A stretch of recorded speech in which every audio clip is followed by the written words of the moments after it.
Well, welcome back into the studio and the last Mixed Media Menagerie for 2021. So on the December Mixed Media Menagerie, they did, Nicole, Laura, and Aaron did a Secret Santa. So some of the things I won't have, but they worked with muted winter colors, and they used a stencil, a medium, and a stamp. And I know I want to use the stamp because I did this for Carve December.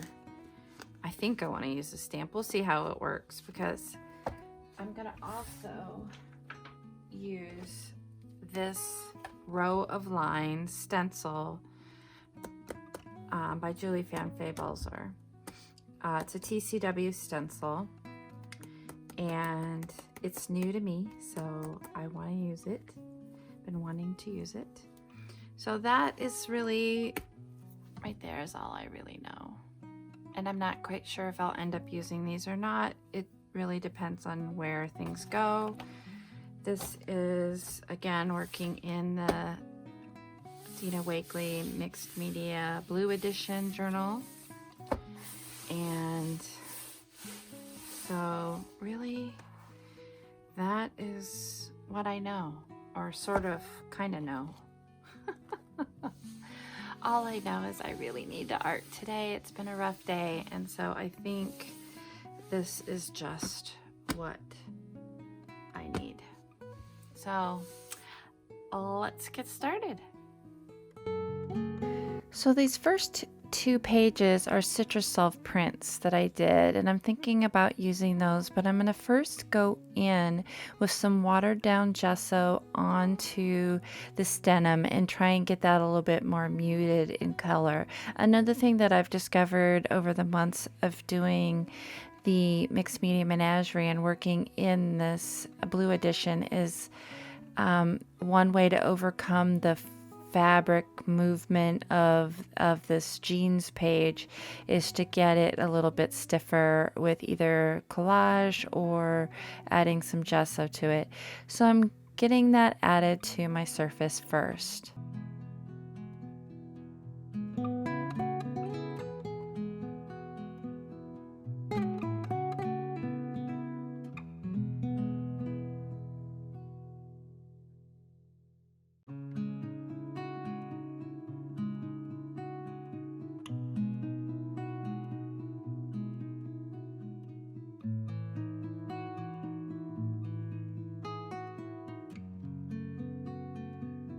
And with the really muted winter type colors on the Citri-Solv prints, I'm going to go ahead and collage those down. Now, something I did have discovered when collaging on this jeans material is that it's easier to add the gel medium with this palette knife or some kind of scraper, and it just gets it really into the grooves of the fabric.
And now I'm just gonna come in with my finger and do a little dry brushing with some additional gesso, just to bring those edges more into being a part of the background.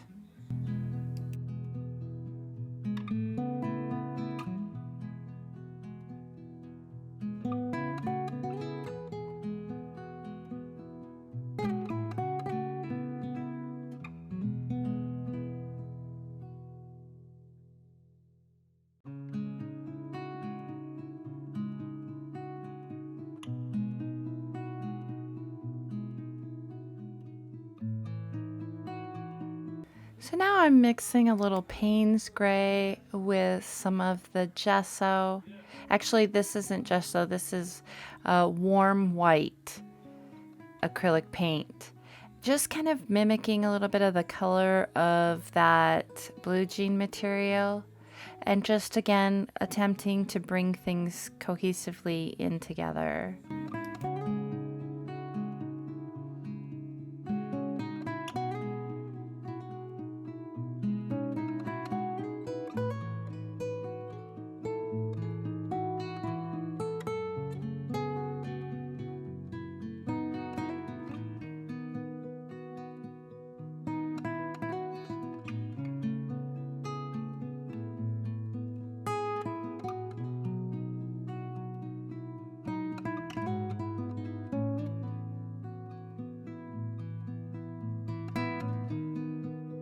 So I did choose to go ahead and use this Rows of Lines stencil. It was designed by Belzer Designs, and I am putting through it some of the white Crackle paste.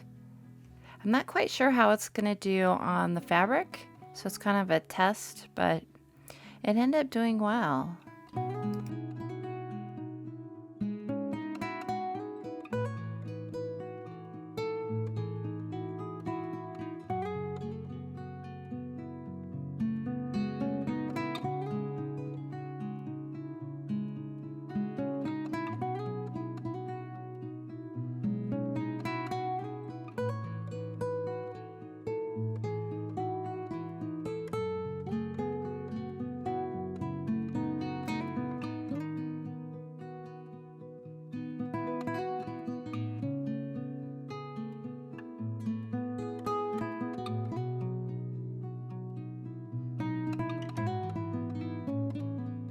So I do allow this to dry naturally, as you get better cracks when you do that. So I do let this air dry and take the opportunity to get that stencil underwater. And then I'm taking airbrush medium and mixing down that Payne's gray into a really thin paint, acrylic paint, and then spraying it down even further with my water, because I knew I wanted it really fluid, but I was worried that going down that far with the water would lose some of its properties for adhering to the page. And I really like how the water, when it mixes with a lot of that acrylic airbrush medium, how it responds.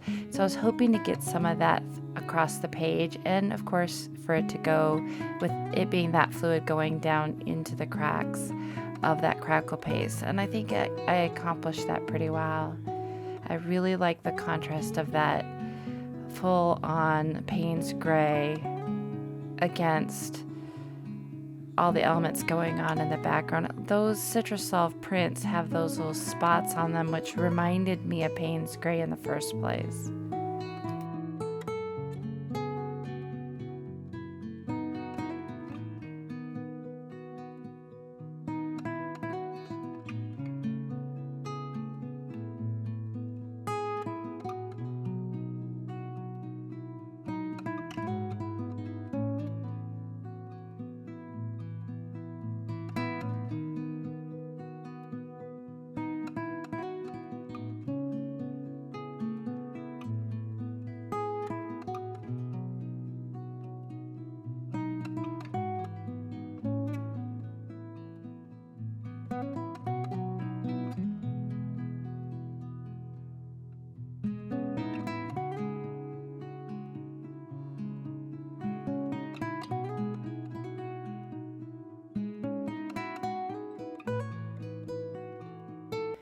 And I also did get an opportunity to use this stamp that I had carved for Carved December.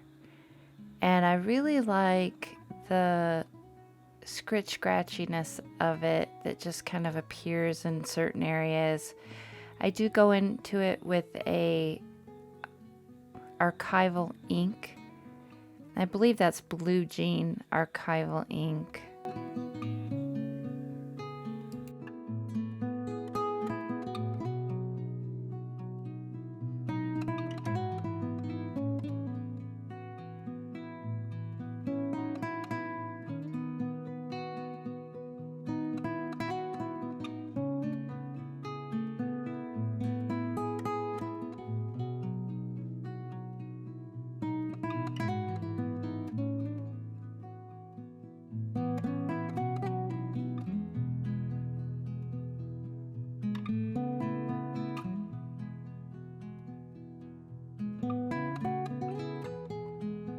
So I'm looking through for some kind of a sentiment or a word, and I decided to go through my Ricky Tikki Tavi drawer, and I was looking at scrappy tags, and I found this one that had just wonderful colors in the background. I really love the sentiment and the blue, but that pink was just so bold.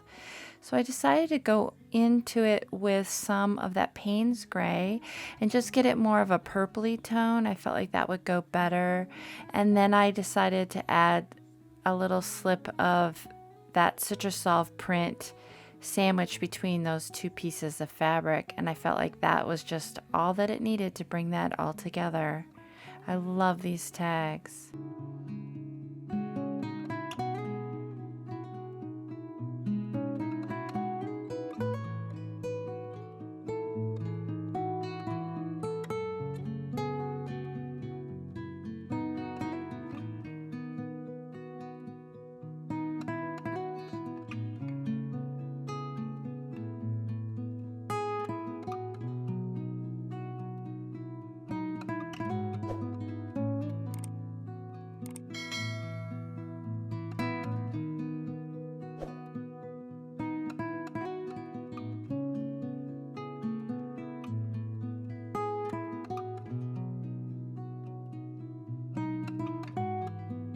I have really enjoyed the Mixed Media Menagerie Challenge. It just works for me in so many ways, and I just can't say thank you enough to Laura, Erin, and Nicole for coming up with this brilliant idea of strange collections of things.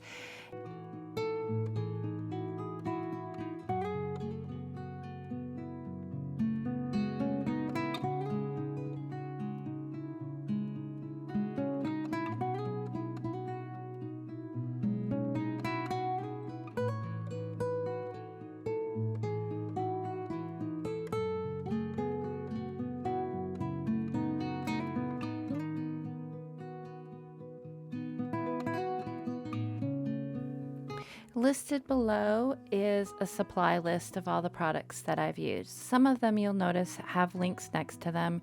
They might be links to either my Etsy store if it's a product I carry, or possibly an affiliate link. The way affiliate links work, if you're unfamiliar with that, is I can receive a small compensation if you purchase something using one of those links. There is never any additional cost to you to use the links. It just helps me to keep art supplies on my table and thus my channel content coming.